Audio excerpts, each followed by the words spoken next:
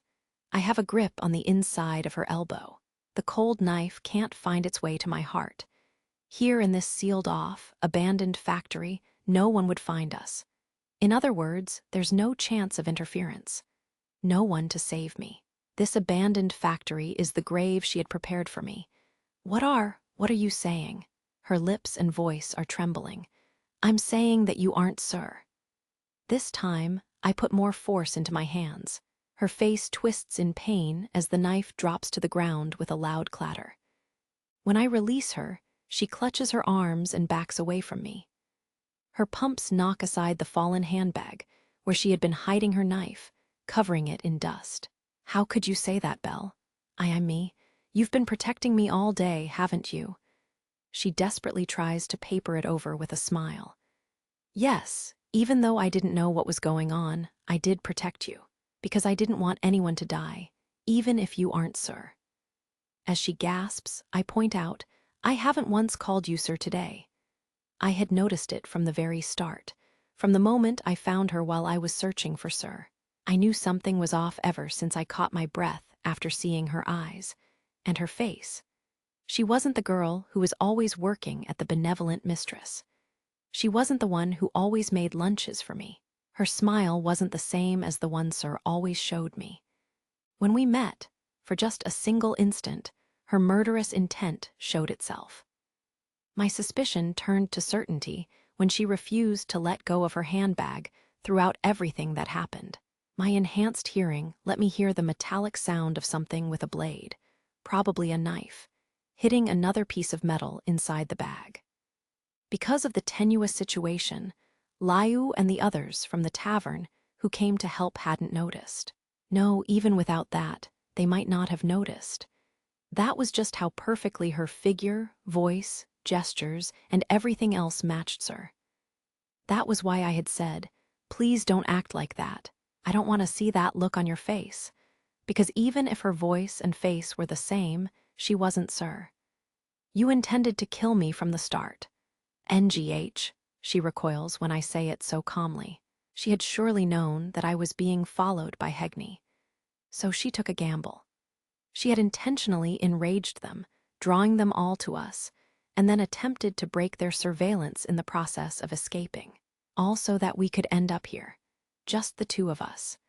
The knife lying on the floor is proof of her true intent, though that alone isn't proof enough that she isn't Sir.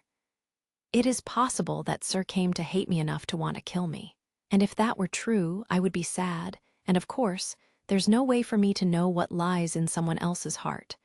But you're different, because you aren't Sir. How? How can you be so sure that I'm not Sir? The accessory in your hair. That accessory I gave you today, the one you are still wearing right now, wasn't Sir's. The blue and silver accessory in her hair trembles. She's speechless. That was mine, a paired set. When I had left the inn, there was just one half of the set on the table, mine. The real Sir had taken her half with her when she left. That could only mean one thing. I thought that you might be a fake, so I tested it by giving that to you. And you believed me. You were tricked by something that the real Sir would never have fallen for. Her hands are trembling as she takes the accessory out of her hair. On the reverse, it has the word knight written in Koine. Can I have the spirit one? You should take the knight's side. Sir had chosen the spirit half. The fact that this person had taken my half without thinking was undeniable proof. You probably know almost everything about Sir. But your knowledge must not be perfect, either. You never suspected that the accessory was mine. Shared memories, or maybe seeing events through her eyes. It's almost too extraordinary to believe. But it isn't out of the question that some kind of spell or magic item could make it possible. Particularly, if the magic had the limitation of only being able to share the memories or vision of a single target. The girl in front of me had probably not noticed the hair ornament because of whatever limitation there was on her magic. Therefore, you aren't Sir, I conclude. Her eyes go wide as her head slumps. The accessory slips to the ground from her hand. As it clatters across the ground, I lean over and pick it up. There is a long silence. We stand across from each other in the middle of the abandoned factory as she finally, slowly begins to speak, seeing through me from the very start how unbearably shameful. I recoil. Her voice is still sirs, but now it's painfully cold. She looks up. There is a somber gleam to her blue-gray eyes, a dull, deep shadow the likes of which would never darken sir's eyes. If you had simply not noticed, I would have embraced you gently, killing you in my arms. Her words are chillingly inhuman. There is no mistaking her hostility and desire to kill me. It's enough to make Freya Familia's rage seem almost cute. It feels like a frozen hand is gripping my heart. Who are you? Why do you look the same as sir? You have no need to know, since I lost my bet with her, she says. Then, with a sense of resignation, she continues. Lady Sir awaits you in a place only the two of you know. A location from a memory even I can't access. Please go to her. A place from a memory that only the two of us shared? Hearing that, a certain scene suddenly springs to mind. A memory that belongs only to Sir and me. I stand there frozen as I look back at the mirror image of Sir standing before me. Are you not going to leave? At this rate, Freya Familia will. Still worrying about me even knowing I'm a fake. How much more must you shame me before you will be satisfied? You truly are a horrid hypocrite. Gah, if you aren't here, they won't kill me. Though I betrayed the goddess, so long as I let you go, I will be punished but won't lose my life. Really? Yes, unfortunately. So please just go already. I can't sense any more willpower from her. No hostility, no rage. It's as if all that just slipped away. I can't do anything other than trust her. I twist up my face as I look at her emotionless expression one last time and then turn to leave the ruins. The boy left. His presence faded into the distance. As the girl in the form of Sir sensed that, the next instant, she was struck in the head with a spear shaft. She was sent flying. The blow took her through a pillar and slammed her into the far wall with the force of a river breaking free from a dam. There was a deafening boom as a cloud of dirt and dust burst into the air. Then the owner of the silver spear, Alan, spoke. You started this farce on your own authority. You even abandoned your post for it. So what the hell was it you wanted to do so badly? She collapsed to the floor, her hand spasming, barely breathing. But despite sustaining an attack that would have killed a normal person in any number of ways, she was still largely intact. Her head was bleeding badly, her limbs were covered in wounds, and she had been seriously hurt, but she was still alive. Answer me before you die, Hearn. As if triggered by hearing that name, a shroud of light surrounded Sir and then melted away, scattering into fragments like a mirror shattering. The magic had been dispelled after the caster had taken too much damage. And what lay there in Sir's place, once the light faded, was a beautiful girl with faded ashen hair and a pitch-black left eye that seemed consumed by the dark of night. The Gulliver brothers and Hegney came down from a hole in the roof, just like Alan had. And you're the so-called head chamberlain, turning your back on our goddess's divine will. What kind of attendant are you? Hearn's lip quivered as she responded to D. Valen's and Gruz's scorn. I have no excuse. What I perpetrated was undoubtedly nothing less than turning my back on the goddess. It was something unforgivable. She acknowledged her sin as if gasping for breath, her long hair swaying as it covered half her face. Hegney's eyes narrowed. Your schemes proceeded far too readily for one such as yourself. Did you join hands with Otter and my fated foe, Hedin? Hegney spat venomously. Indeed, or more precisely, the girl called Hearn had deceived Hedin and Otter to assist in her attempt to kill the boy. The first day of the festival had been spent with the real Sir. The second day had been the fake. That was why they were so enraged.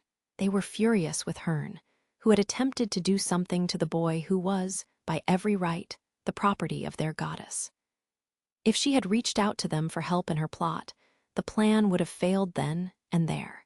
The extremists would not have hesitated to eliminate anything that went against the goddess's will, all for the sake of the goddess. "You were planning to have us kill you all along," Alan said furiously, seeing through the fact that her plan had been formed from the start under the assumption that she would have to sacrifice herself. "I betrayed the goddess whom I love and swore loyalty to. Whether my ambition was fulfilled or not, this life that the goddess saved would be returned to her." Hearn placed her trembling hand on the floor, raising her upper body as she answered falteringly. There was no pain or fear. With her face adorned in a bloody mask, she was the very image of a martyr. "Don't go foisting your grubby life onto her, you trash." But Alan rejected her sentiment. Hearn looked down for a moment before raising her head and shouting, "Yes, I hated the boy who stole the goddess's heart. I was jealous of him even, but it was not merely that. I feared for the goddess, feared that she would change, feared that at this rate, our one and only queen would become corrupted and fall. You cannot understand, but I alone can. That's why, that's the reason, I had no other choice. Even if she did not desire it, even if I was hated for all eternity, I had no choice but to commit this sin for her sake, because she must always remain the goddess." The others watched silently as a gruesome grin crossed her face. "Yes, there's no way it could be right for her to lower herself to the level of a mere girl." Ha ha ha ha ha ha ha ha ha ha ha ha. A raucous, broken laugh welled up from her throat, spewing out to the sky beyond the broken ceiling above. Her laughter revealed her absolute faith that resided in her loyalty to the goddess. Her black eye was shining, dreaming of her mistress's eternal glory even at this very moment. Every bit of her had been offered up to the goddess whom she worshipped. "You're not the goddess's attendant," Alan finally spat out. "You're just a mad cultist." She neither denied nor acknowledged his accusation. She just laughed as her eyes narrowed and a single drop of blood ran down her cheek. It was snowing that day. Beautiful, cruel white fragments fell from the sky that night. The goddess who found me asked, "I was thinking of helping you, but is there anything you desire?" And I had answered, "I want to become you. I want to stop being me and become clean, warm. I want to become you." "You want to become me? How ravenous can you be? There has never been a child who asked for that before." She smiled at my arrogant craving. And then she said, "Then I shall give you a name. In exchange, you will give me your name, yes." It was a trading of fates, an exchange of true names. A contract, a holy ritual allowing my body and spirit to cease being that lonely, filthy little girl. I offered up the name, sir, and received the divine name Hearn. And the moment I became one of her followers, the moment my longing became reality thanks to her blessing, I was overjoyed. Vana Sather, divine sorcery, a transformation spell. It was a secret technique that allowed me to become the one and only goddess. When it was active, I shared in all of her senses, and I also experienced her emotions in a one-sided connection. I was able to feel everything she felt, to be a part of everything connected to her. Other than being unable to use arcanum, I had become the goddess through and through. An honor undeserved. A climax welling inside me. The girl who had been nothing more than garbage strewn on the side of the road was basking in the blessings of the heavens. Ah, I was the goddess's daughter Hearn. I offered up the simple girl, sir, and became a daughter of the divine. I would become her arms and legs, her nose, ears, and eyes. My fate would be shared as a small piece of her for all eternity. But, then that boy appeared, a being who bewitched my sublime goddess, the goddess fairer than all. When my technique was active, when I became the goddess, I could sense her feelings. I knew, it was something only I could know. The goddess was trying to cease being a goddess. That supreme, noble, heavenly ruler whom mortal Ken could not even begin to comprehend was attempting to lower herself, to become a mere stain upon the land. The goddess was attempting to degrade herself, to become a mere girl, and that could never be allowed to happen. That's why, I had no choice but to resolve myself, no choice but to give in to my basest impulses, because I knew I had no choice but to plot his assassination, even if it went against the goddess's divine will. It was impossible to kill him during the mundane, everyday encounters. He was still continuing to grow even as I agonized over what was happening, and he had already grown too strong. As I was now, even if I waited for a moment when he was alone, I would not be able to strangle him in his sleep. And I didn't have any conspirators to help me. Even if the rest of the familia were jealous of him, they had never truly considered a plot to murder him. I was alone. That day, when she told me to deliver the invitation to him for the goddess festival, no one could understand the emotions swirling inside me. That was the final straw. My barely contained emotions forced me to act. That day, the first time I met him face to face, when I was standing in front of his home, no one could understand how unstable I was, desperately restraining my immense urge to kill him, while simultaneously feeling an intense love for the being before my eyes, because of how deeply I shared in the goddess's emotions. I had no choice but to use this festival. It was my one chance to change places with her, my chance to get close to him, my one and only opportunity to slip within his reach. My body and spirit were ravaged by the feelings of affection for him, but my loyalty was unwavering. My faith overcame all meaningless emotions, weeding them out and scorching my very being with hellfire to accomplish my duty. The goddess needed to be freed of the spell binding her no matter what the cost. My life would be offered up for the act of purification that would cleanse her of her corruption. Yes, the goddess must always remain the goddess. The goddess is the goddess is. However, my desire could no longer be fulfilled. Intense rage, cold grief, and tranquil happiness. When the goddess experienced emotions that were too powerful, it would sometimes cause a swell, and her ego would subsume my trifling consciousness. The fact that I could only grasp a fragmentary picture of what happened at the cathedral was my downfall. No, I cannot make excuses. I lost to him. He saw through my identity. I was unable to kill him, and unable to stop him. I lost at a game of my own making. The rules that she established at the start, if your deception is ever discovered, that will count as your loss. From that point on, you will be barred from being involved with him in any way. You will never be allowed to meet him ever again. Thinking back on it now, she had probably seen through my intentions even then. Recognized that I was using my feelings toward him as a cover for the murderous intent buried underneath. But at the same time, she had accepted the game for her own purpose, in order to test him. In the end, I had been dancing in the palm of her hand only to be finished off by him. What a pitiful, foolish ending. I did not even rise to the level of a clown. In the end, I had not become anyone, just like she said. But that's fine. It was galling, maddening, grievous.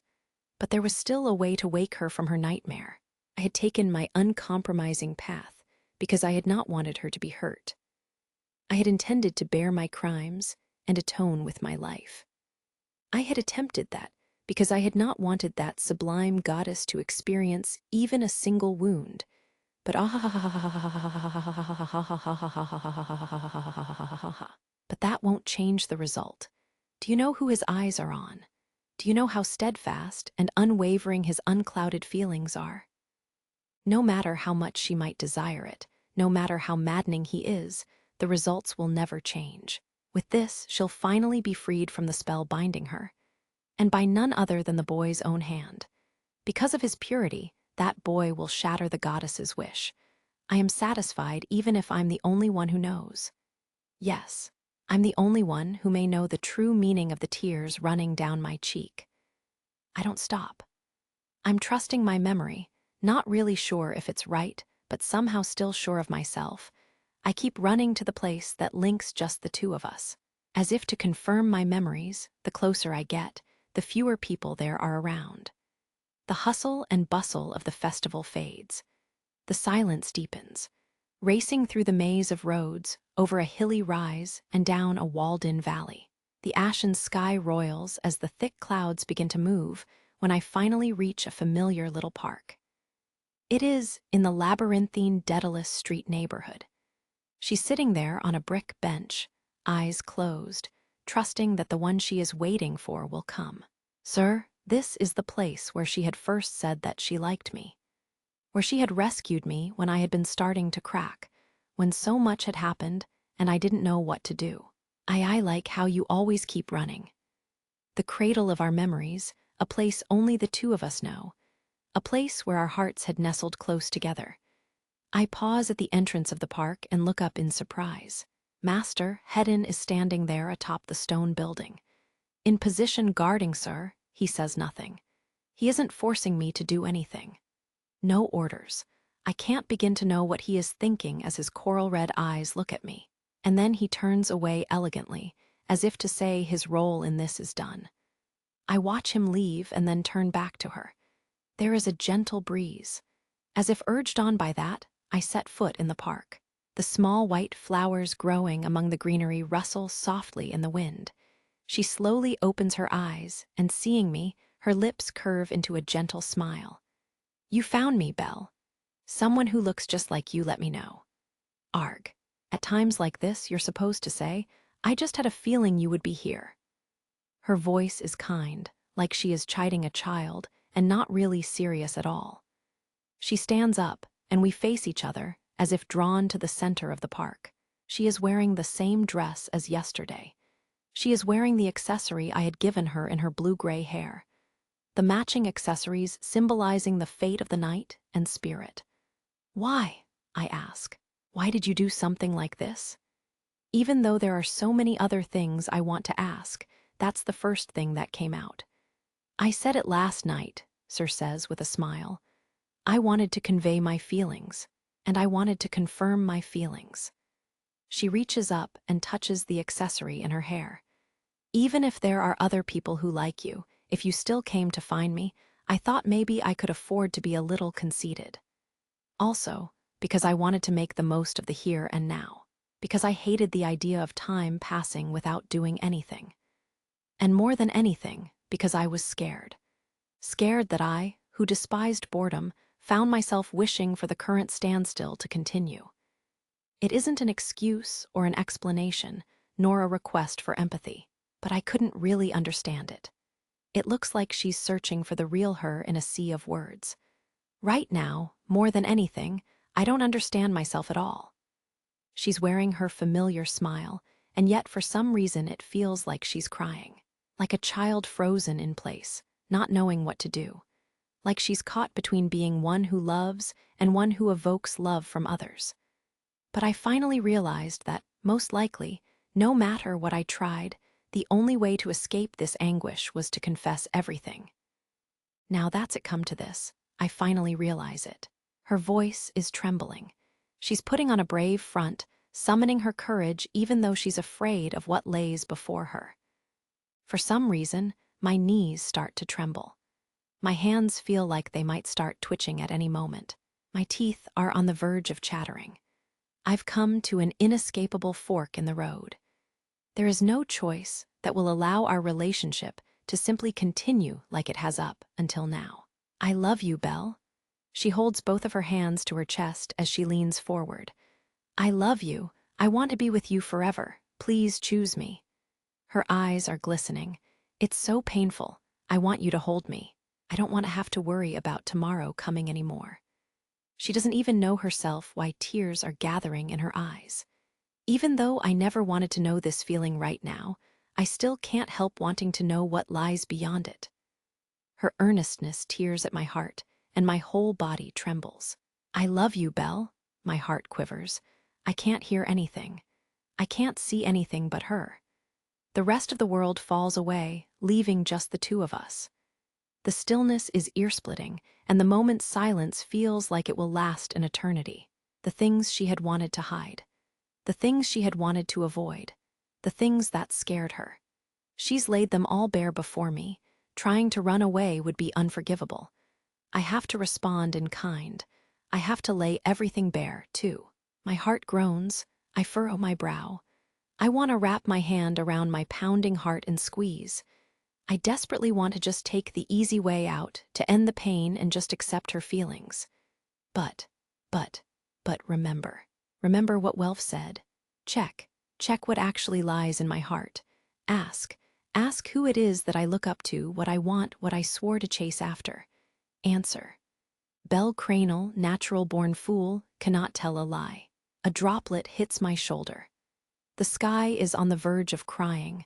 I look at her, and she looks back at me. And that tiny gap left between us represents an ending. I didn't know. I truly didn't know. I didn't know it was so painful to turn down someone's love. I'm sorry. The sky quietly begins to weep. Epilogue, ALEA-IACTA-EST. The sky was crying. Large tears fell, erasing all other sounds, as if the very world had been overcome with grief. The rain was heavy enough to make it hard to see, robbing the town of its festive atmosphere. People disappeared, quickly fleeing for the shelter of roofs. Covered by a dark shroud, the sky was miserably cold. Everyone looked up anxiously. The white tower piercing the sky grew blurry. The harvest blessing faded in the city. And amid all that, Sir was walking alone. She did not have an umbrella as the rain poured down on her, drenching her clothes, skin, hair, everything. Somewhere along the way, she had lost her pumps. Her feet were covered in scratches, as if she had been running, but she could not remember anymore. But all of a sudden, she realized that the scene around her had changed. The boy who had been in front of her had vanished, and all that remained was her lone footsteps mixed with the sound of the drumming rain. Her bare feet sent countless ripples through puddles as she walked along a deserted road. Her wet hair covered her eyes, and countless droplets poured down her cheeks. Finally, as if guided by the rain, she arrived at the deserted Amour Square, the place where she had waited for him, the place whose name derived from the divine word for love. The bronze statue of a goddess standing in the square was naked to the sky's lamentations. Sir walked on, not saying anything, not feeling anything, like a ghost, like a lost child, like an emissary or perhaps a holy woman. She stopped in the middle of the plaza. The rain cleansed Sir's body. It washed away all the grief and all the anguish. She looked down quietly. As her blue-gray hair clung to her face, the accessory in her hair deflected some of the rain. Soon, her slender body began to tremble slowly. Pummeled by the deluge, the tremors grew, as if she were enduring the cold. And then Otter. As the heavens grieving filled the world around her, she called out. Forgetting the young girl's voice, she used the clear, piercing voice of a goddess. Milady. He had appeared at some point, a boulder-like bow's warrior standing behind her. Pelted by the rain as well, he stood there, ever the faithful attendant, waiting for her next words. Make preparations. Steal that child away. There was no hesitation at all in her voice, no warmth and no mercy, as if she were merely speaking of the natural order of things. Is that for the best? That was his only question. Is what for the best? That was her only response. His mouth closed, as if in apology for his discourtesy. The rain hesitated. The tears of a grieving heaven transformed into a cowering beast's howl. The sky stirred, as if terrified of a single being. Sir's time is over. I should have just done this from the start. It was refreshing. Her heart felt lighter. Freed from something as banal as emotions, all that was left was a simple matter. She could not really understand why she had fixated on it so much. After all, she had become indifferent to the thing over which she had been so obsessed. She simply laughed as the young girl died. That's enough playing around. Her lips curled into a smile, like a witch, like an absolute monarch. She brushed aside the hair in her face and undid the tie holding up her long hair, letting it tumble down her back. Suddenly, the divine will that she had been suppressing boiled over, the first cry of a divine existence being born. Her blue-gray hair transformed to silver. Her blue-gray eyes regained their silver gleam. The divinity she had hidden deep in her eyes revealed itself. and Freya smiled. I won't let anyone else have you. You will be mine, Belle. Couple's pendant, a silver accessory created by linking together two paired pieces. Knight and spirit are inscribed in koine on the two halves. AAH, we've mistaken the order of things. What SHEGAINED after love destroyed her? Extract from Chapter 6 of Hulrand of Water and Light, the Saint's Soliloquy. Bonus section. Is it wrong to fake accidents to pick up girls in the dungeon? It happened right around when my ability to keep track of how much time had passed was starting to fail after Master abducted me. Having endured his special lessons in an ultra-luxurious inn, the fair elf made a short declaration. We're going to the dungeon. I was already worn out and in a daze, so his sudden order caught me off guard. Hedon's remodeling, no. Breaking in, or reincarnation. Whatever. Let's go with remodeling anyway. I was subjected to almost 2 days of developing a sensibility for everything from the frame of mind for dealing with women to the most basic of basics of escorting a lady. These lessons were more grueling than anything Miss Ina put me through. I still haven't been allowed a wink of sleep. He scoffed at the idea that I couldn't go 5 days straight without issue since I'm level 4. And then he dragged me down into the dungeon all of sudden for some live practice. Master, why did we come to the dungeon for a lesson? You dolt. What would you do if Lady Sir caught wind of you doing something like picking up women up on the surface? Do you want to make her sad before your date has even begun, nitwit? Of course not, sir. I'm sorry, sir. You are currently an object of some attention in Arario right now. If you do anything that draws notice, word of it will spread in no time. Put a little bit of thought into your current situation, you harebrained fool. Yes, sir. I'm sorry, sir. Under the barrage of scathing criticism, I can't do anything other than stare blankly and apologize. Human dignity, that means nothing to Master. But escorting in the dungeon does that mean practicing with a monster? How would you even differentiate the femma? Are you mocking me? GHP. Master's merciless kick hits my bottom, sending me flying into the wall before I collapse to the floor. At least my defense level is going to be rising a lot. I apologize over and over again pathetically. But if it isn't with monsters, then doesn't that mean? Yes, Master says, adjusting his glasses. For the remaining 3 days, you will hole up here in the dungeon. You will devote your everything to hunting monsters and women. What are you imagining now, you degenerate? I am sorry, sir. I apologize after a second kick lands as Master looks down at me scornfully, like I'm a disobedient animal. Then he outlines his plan. You will use female adventurers as practice dummies for your training. I break into a sweat at how casually he called strangers practice dummies, but I can at least understand what he is getting at. It isn't exactly what he was talking about earlier. But it's true things that would draw attention on the surface would generally not be considered news if they happened in the dungeon. A bad reputation can spread like wildfire up there, but issues cropping up between fellow adventurers is an everyday sort of thing. Even if I screw up, at the very least it shouldn't start making the rounds above ground until after the festival starts. The word might spread among the other adventurers before that. So then, does that mean I'll just be systematically talking to all of the women down here? As if I'd have you do something so inefficient. Why do you think we're in the middle floors? Right, we're currently on the 13th floor. Specifically in the cave labyrinth that marked the end of the upper floors. In this vast, deep dungeon, what region do you suppose is the one where the most deaths occur? It's the upper floors, right? Correct. The unwashed masses of beginner adventurers who are found lacking in their preparation and their effort. Those who have become arrogant, those who are rash, those abandoned by fortune, they all come to die in the beginning floors. I secretly breathe a huge sigh of relief at answering correctly as Master begins to walk. As he said, the upper floors are where most people die.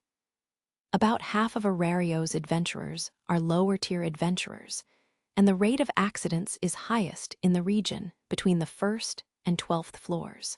The middle floors and beyond are undeniably more inhospitable, but the denominator is just fundamentally different. I think that was how Miss Ina put it. The type of incidents that happen deep in the dungeon are worse, but in terms of pure numbers, there are just far more incidents on the upper floors.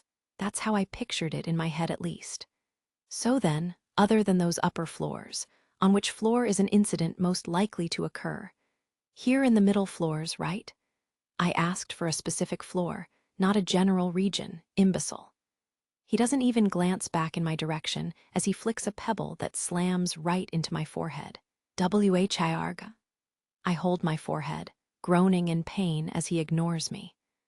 The answer is this floor, the 13th floor, where there is a clear, precipitous increase in difficulty from the upper floors, he says, answering his own question like a teacher explaining something to a hopeless student.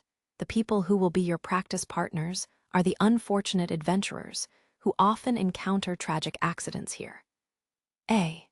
Using the suspension bridge effect, we will artificially inflate your initial impression, creating a situation where it will be easier to commence a mock date. By this point, even I can finally understand what he's saying. It's true that I would never do the sort of thing like picking up women I had never met before the way some gods did. Actually, I wouldn't ever do that with women I do know, either. But if they've already let down their guard somewhat, then maybe it'll work out somehow, even if I have no experience interacting with women. Wait, isn't this kind of exactly one of the situations I dreamed of back when I talked about picking up girls in the dungeon? There are too many other adventurers in the upper floors, so there is no guarantee it wouldn't draw unwanted attention. And more than anything, the sorts of swine wallowing around in that region are too easy, airheaded, and lacking in character. To equate them to ladies or even for the purposes of hypothetical training would be rude. He said all that harsh stuff so casually. Your head holds little more than air, too, but you are undoubtedly a choice article. The women who base themselves in the middle floors will surely get at least a slight thrill when they see you. And he's harsh on me, too. I can feel his words carving away at my heart, but I understand his plan, and also why we've been traveling along the main route. The region inside a floor that has the most adventurers passing through is, generally speaking, the main route, the straight shot, shortest path to the next floor down. Even adventurers on a floor hunting for Excelia, and not particularly interested in venturing further down, tend to hunt near the main route in case something unexpected happens. That way, they'll be more likely to find some help from other adventurers. It is a special training devised with the combined considerations of the festival being only 3 days away, and a need to not cause a stir on the surface. But do we really have to take advantage of people who are earnestly exploring the dungeon for our own purposes? Wipe that idiotic look off your face. It's time. I'm already sinking into an abyss of self-loathing when Master noiselessly slips into the shadows. I frantically move to the wall and, following his gaze, spot a party of 4 coming closer. 2 human men, 1 half-elf man, and 1 elven woman. Perfect. Isn't that impossible? There's just 1 woman and so many men. No, all 3 of the men are interested in her and are focused on keeping each other away. Meanwhile, she is completely fed up, but is trying not to disrupt the balance of the party while they are in the dungeon. An easy mark. How can you tell all that? It's clear just by looking at her face. Elves are amazing. Also, I didn't want to know about that complicated party situation. But still, it looks like their party has plenty of combat ability. I mean, the balance between vanguard and the rear looks solid, and they have decent equipment. They're probably all level 2, so they aren't likely to end up in a pinch. Master. He disappeared at some point. I look around restlessly, trying to find him, and then I hear what sounds like an electrical snap and a monster crying out in pain in the distance. There's no way, right? It's a swarm of monsters. He really went and did it. I scream in my heart as I realize that Master has intentionally set off a stampede of monsters. What comes next is just awful. Even if it's wide, this is still just a corridor in the dungeon, not even a room. The pass parade closes in instantly, filling what space there is with roars and screams. It's a scene that would have definitely been traumatic for me when I was level 2, and even now, my whole face spasms. And then, after the party puts up a desperate fight for a short while, they all run away, abandoning the elf woman who had been holding the rear. No way. Aren't they part of the same familia? Their being scum saved me some trouble. I was about to hit them with a blast or two to knock out the ones on the front line if it looked like it would take much longer. Have you ever looked in a mirror before, Master? I reflexively shout, because he reappeared beside me so quietly. Just go already. Don't miss your chance, he shoots back coolly. I'm at a loss for words, but hearing the woman's screams, I snap out of it and frantically rush over. She's already battered and on her knees.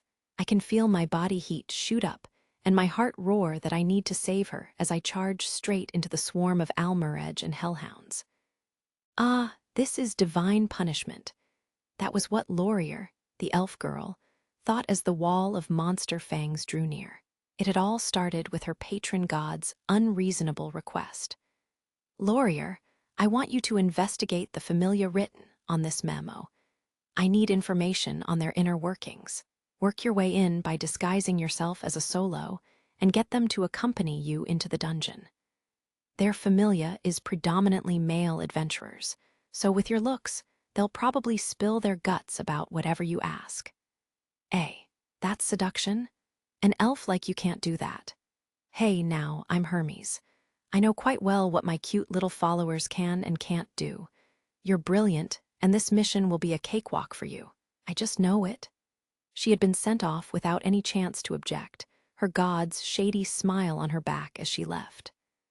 Laurier was part of Hermes' familia, and her patron god and his merry band of comrades did this sort of thing, spying on other familias, all the time without hesitation.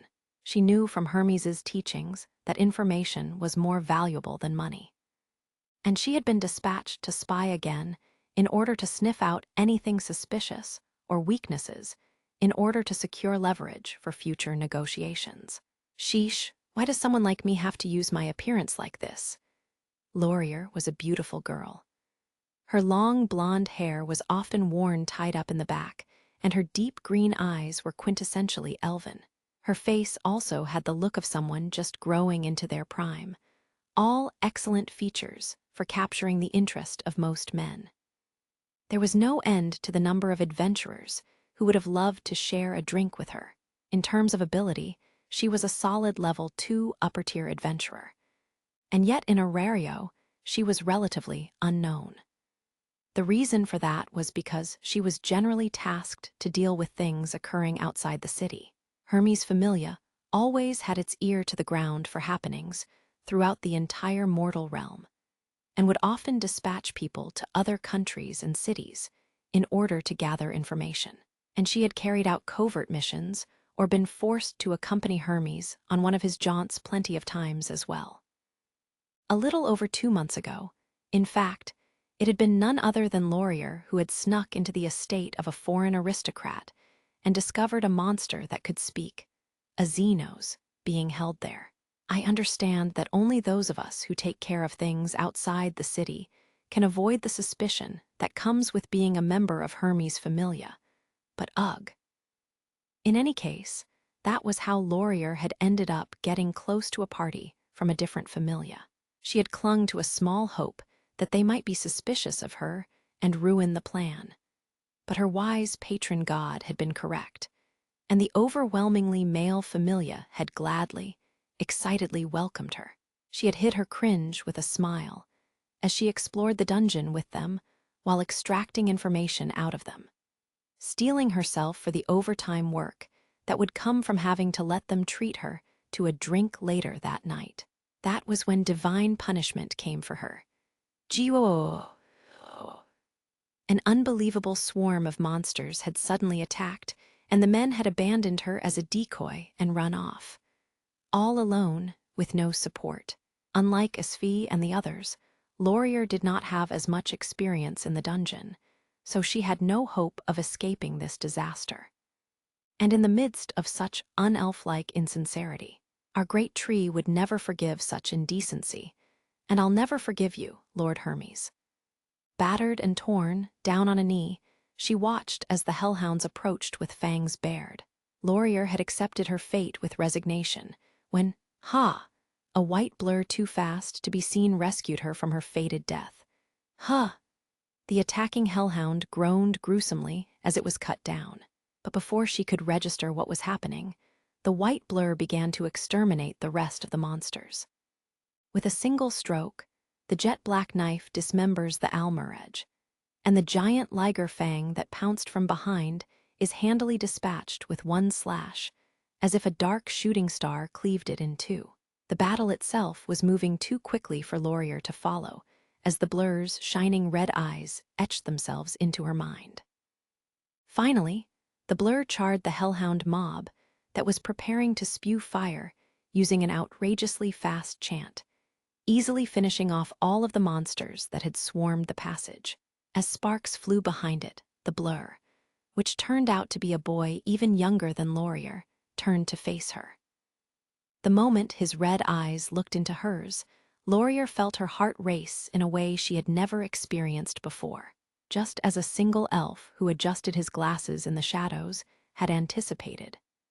Playing it safe, I even use Firebolt, prioritizing the girl's safety as I carefully clear up the swarm of monsters. After making sure that they have all been eliminated, I turn around to see her sink to the floor, staring up at me in shock. Her smooth, pale skin is ever so slightly flushed. The guilt is killing me. I feel so terrible. I wonder what the me who first came to Aurario would think if he saw me now. Are you all right? Can you stand up? Yes, I'm okay. WH, who are you? She asks as she rises. Master is motioning for me to hurry up and introduce myself. My name is Belle Cranel, our rabbit foot, the record holder who climbed all the way to level 4 in one bound, the one Lord Hermes always mentions. She looks amazed when she hears my name. It sounds like she said something about Hermes. Too, she seems to be struggling with where to look before finally stealing a glance at my face. So this is the suspension bridge effect. It is amazing how effective it is, but the guilt is almost unbearable. My name is Laurier. You have my gratitude. I was saved thanks to your aid. Not at all. Please don't worry about it. Really. As we both struggle to string together a proper sentence, she out of nervousness, me out of shame. Soldiers of lightning. HGH? Master's super short cast blast hits me right in the back. Laurier didn't notice because it had happened so quickly, so my sudden groan catches her by surprise. When I turn around, I'm met with nothing less than a sub-zero glare silently telling me, escort her properly, fool, or do you want to be scorched?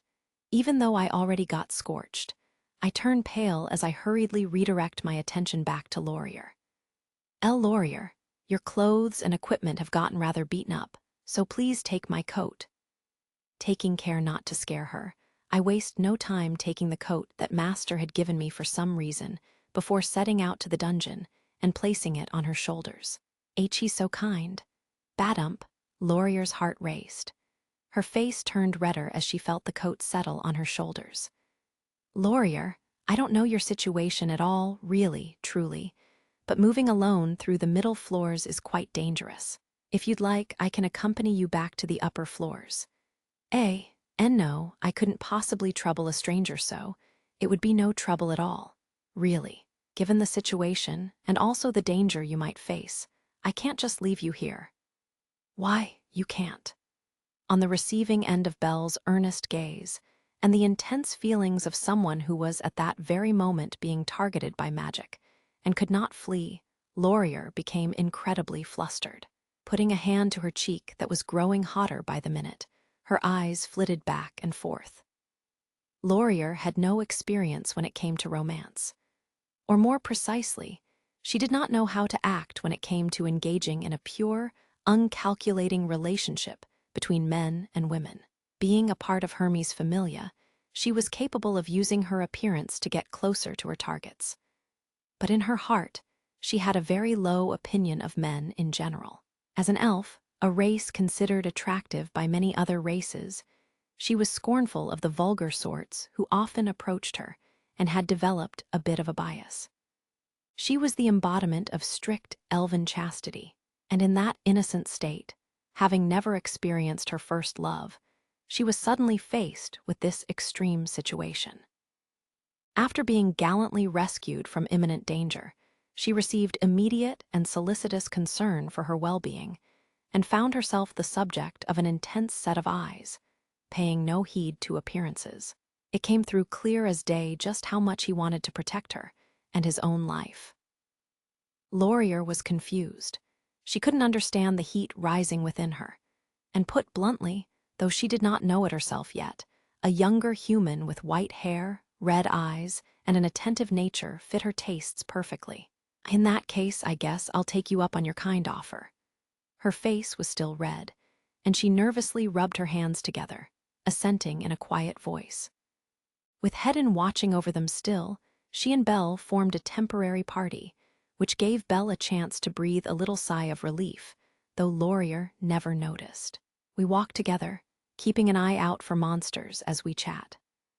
I focused the conversation on shared topics, just like Master taught me. In this case, he had said it would be easy to keep the conversation moving with interesting information about the dungeon or personal stories. And gradually, both of us relax a little bit.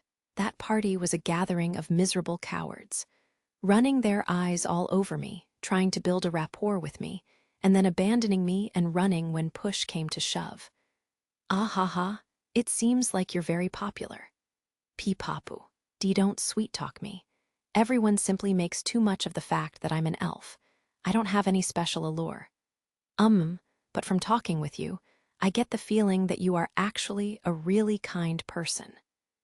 You were feeling guilty about them letting you into their party despite not being from their familia, right? That's why you took the lead in defeating lots of monsters, and why you let them have the lion's share of the magic stones and drop items. And maybe the reason they left you like that was because they mistook you for a really strong adventurer. Why, you've got it wrong. I was getting close to them out of selfish motives. It was just a self-interested desire to distract myself from my guilt. It's a horrid way to make a living, and I'm always doing things like this. That's why today was simply my just desserts. I'm a hideous elf. I have a friend, an elf who's very similar to you, Laurier. But if you ask me, anyone who would do something for someone else's sake, even if it meant hating themselves for what they did, I don't think that person is hideous at all. I think that's a beautiful thing, I add with a heartfelt smile. Hiya, she puts her hands on her cheeks that had turned bright red. Is this really okay? In your situation, just say what you think.